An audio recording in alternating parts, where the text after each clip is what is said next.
পাঁচজনের মধ্যে অন্যতম হচ্ছে এই আকাশ গায়েন। আরেকজনকে পুলিশ চিহ্নিত করতে পেরেছে, তার নাম জয় সেনগুপ্ত। এইবার শোনাবো আকাশ গায়েনের মা কি বলেছেন। আপনারা শুনেছেন জয় সেনগুপ্তের স্ত্রী, তিনি কি বলছেন একবার শুনুন। পুলিশ সন্ধেবেলা গতকাল 8টা সাড়ে 8টার দিকে এসেছিল। এসে ওনাকে বলা হয়েছে যে একটু আপনাকে থানায় যেতে হবে, বড়বাবু ডেকেছেন, স্টেটমেন্ট দিতে হবে সোনারপুর থানায়।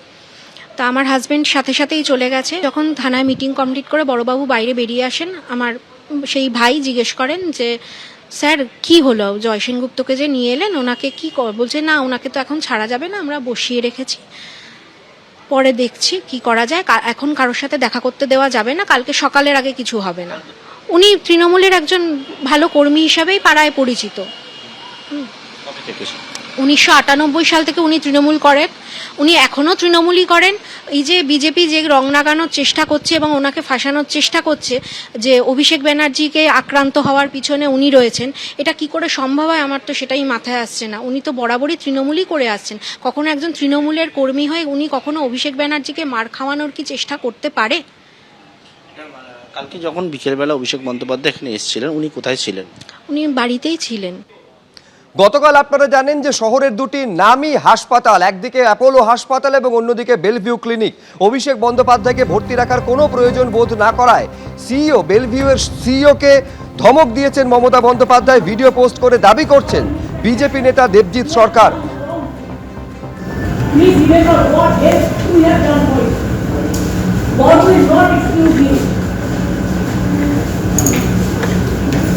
How down your head to administration, police, you fought police, you misleaded, you didn't, you never cheated, you should be exempt for it. Everybody be remember, this arrogance, don't come with us. Just to see on yourself, you are running the hospital, taking the doctor, because BJP is in power. Tomorrow if the central government is not done, then we will take care. For your health, you should be safe and sound.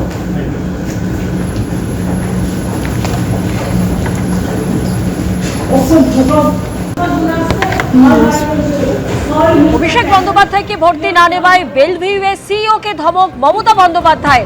Video post করে দাবি BJP নেতা দেবজিৎ সরকারের। জোর করে অভিষেককে ভর্তি করানোর চেষ্টা করছিলেন মমতা বন্দ্যোপাধ্যায়, যদিও তেমন কোনো আঘাত না থাকায় ভর্তি নিতে চায়নি হাসপাতাল। রাজনৈতিক কারণে চিকিৎসা প্রতিষ্ঠানকেও অপব্যবহারের চেষ্টা তৃণমূলের। ডাক্তার, প্রশাসক বা স্বাস্থ্যসেবা প্রতিষ্ঠানকে ভয় দেখানোর যে কোনো প্রচেষ্টা জনবিশ্বাসকে ক্ষুণ্ণ করে, গণতন্ত্র ও সুশাসনের মৌলিক নীতি লঙ্ঘন করে। ভিডিও পোস্ট করে দাবি বিজেপি নেতা দেবজিৎ সরকারের।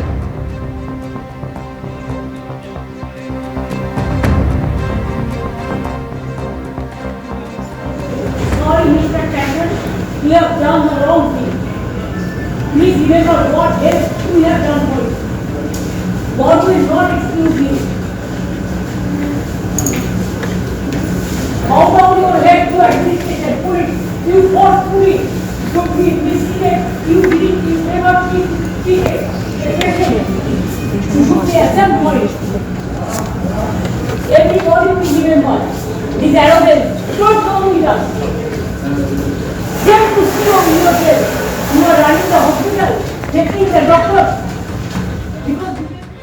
সোশ্যাল মিডিয়ায় এই ভিডিও পোস্ট করে দেবজিৎ সরকার দাবি করছেন যে ভর্তি না নেওয়ায়, অভিষেক বন্দ্যোপাধ্যায়কে ভর্তি না নেওয়ায় বেলভিউ ক্লিনিকের সিইওকে ধমক দিয়েছেন মমতা বন্দ্যোপাধ্যায়। এবার বিজেপির প্রধান মুখপাত্র দেবজিৎ সরকার তার পোস্ট করা এই ভিডিও সম্পর্কে তিনি নিজে কি বলছেন একবার শুনুন।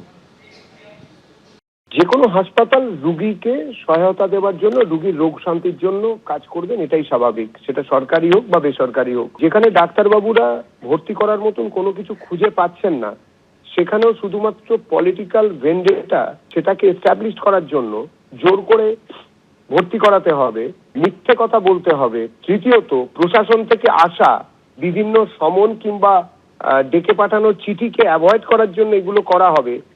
এগুলো কোন সভ্য সমাজে, সভ্য দেশে চলতে পারে? অভিষেক বাবু, মমতা দেবী এবং তাদের যে দল তৃণমূল কংগ্রেসের 15টা বছর ধরে যে হাঙ্গামা করেছে, পশ্চিমবঙ্গের মানুষের উপরে যে অত্যাচার করেছে, তাতে ক্ষোভের বহিঃপ্রকাশ হচ্ছে বিভিন্ন জায়গায়।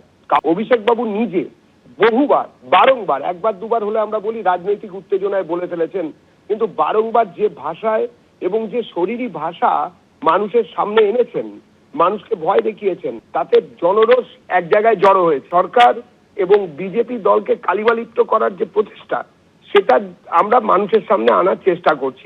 এবিপি আনন্দ, এগিয়ে থাকে, এগিয়ে রাখে।